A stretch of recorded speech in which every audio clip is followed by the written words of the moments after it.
சரி, முதல்ல கந்த சஷ்டி என்னைக்கு வருது, எத்தனை நாள் இந்த விரதம் இருக்கணும், இதனுடைய பலன் என்ன, இதனுடைய சிறப்புகள் என்ன அப்படிங்கறத முதல்ல பாத்துருவோமா. 22/10/2025 நமக்கு துவங்குகிறது மகா கந்த சஷ்டி.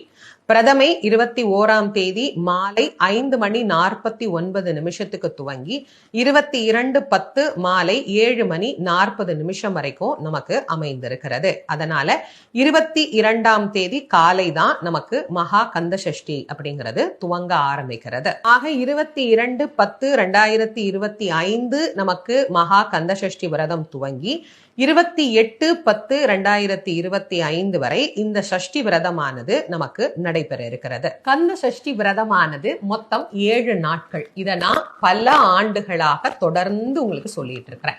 என்னுடைய குருநாதர் வள்ளல் வாரியார் சுவாமி அவர்கள் இதை மிக அழகாக உலக மக்களுக்கு தெரிவித்தார். அவருடைய அடியொற்றி அடியேனும் இதை உங்களுக்கு பல ஆண்டுகளாக சொல்லி இப்ப எல்லாருடைய மனதிலேயும் அது நல்லாவே பதிஞ்சு போச்சு. கந்த சஷ்டி விரதம் 7 நாட்கள் அப்படின்னு. பல பேர் 6 நாள் தானமா சொல்றாங்க அப்படின்னா, சூரனை சம்ஹாரம் செய்ததோட அப்படியே அந்த விரதத்தை நம்ம முடிக்கிறது கிடையாது. முருகன் வள்ளி தேவசேனைய கல்யாணம் பண்ணி சாந்தமா ஆனந்தமா அருளுகிற நிலைக்கு வந்த பிறகுதான் நாம இதை பூர்த்தி பண்றோம்.